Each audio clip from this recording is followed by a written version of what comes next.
नमस्कार फ्रेंड्स, रोज वॉइस में आपका स्वागत है। आज का कहानी का शीर्षक है जादू की तालाब की कहानी।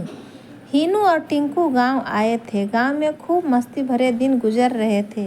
उनके पढ़ाई, होमवर्क, प्रोजेक्ट वर्क और ग्रेड की ABC से दूर निश्चित और मगन थे। वे दादाजी के हृदय के टुकड़े थे। दादी पल पल की उनकी भलाइयाँ लेती थी, उनके खाने पीने का पूरा ख्याल रखती थी। जैसे ही तारे आकाश में निकलते, वे दोनों दालान में बैठकर दादाजी से कहानियाँ सुनते।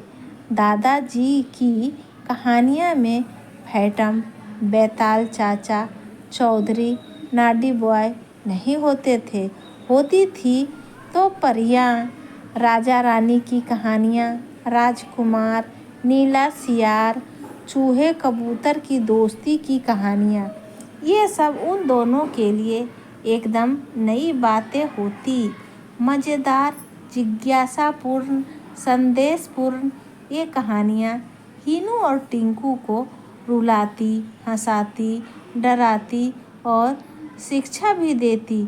आज शाम एक नई कहानी दादाजी की पोटली से निकलकर आई।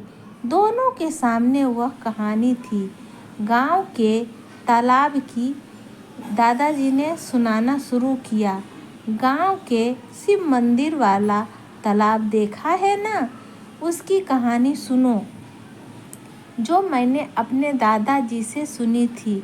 हीनू और टिंकू की आंखें फैल गई। दादाजी की कहानियाँ चलती रही। कहते हैं कभी इस तालाब को बगल के बगीचे में उतरी परियों ने एक ही रात में खोद दिया था। सुबह हुई तो यह देखकर गांव के लोग चकित रह गए। इतना बड़ा तालाब, साफ और चारों ओर पक्के घाट। लोग डर गए। इस जादुई चमत्कार से गांव वाले ने मिलकर बगल में एक शिव मंदिर तैयार करवा दिया। कोई भी उस तालाब का पानी नहाने में उपयोग नहीं करता था। कुछ साधु एक दिन घूमते हुए उधर से गुजरे। लोगों ने उन्हें अपने डर और तालाब बनने की कहानी सुनाई। साधुओं ने वही डेरा डाल दिया और दूसरे दिन तालाब की पूजा की। साधुओं ने तालाब में प्रेम पूर्वक स्नान किया और आंखें मूंदकर पानी में हाथ डाला तो उनके हाथ में पीतल के कई बर्तन आ गए, जो रसोई और खाना खाने के काम आते थे। इस करिश्मे को देखकर सभी चकित रह गए।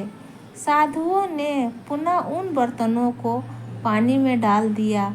लोगों ने साधुओं से इसका कारण पूछा तो साधुओं ने बताया, परियों ने लोक कल्याण के लिए यह तालाब खोदा है।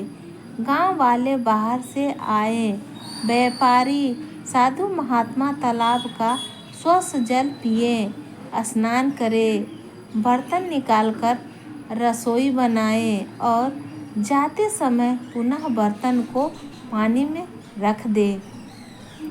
किसी ने एक बर्तन भी चोरी की तो फिर तालाब में कभी भी कोई बर्तन नहीं मिलेगा और तालाब सूखता चला जाएगा। कई वर्षों तक ऐसा ही हुआ। एक बार एक लोभी व्यापारी गांव में आया। जाते समय वह तालाब से बर्तन लेता गया। तब से यह तालाब छोटा होता गया।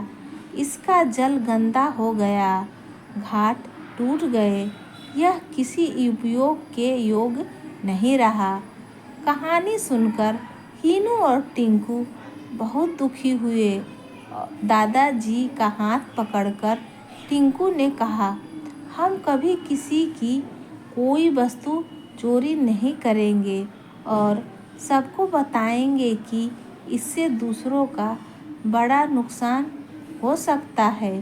बच्चों को इस कहानी से बहुत बड़ी शिक्षा मिल गई थी। दादाजी भी बच्चों को देखकर खुश थे।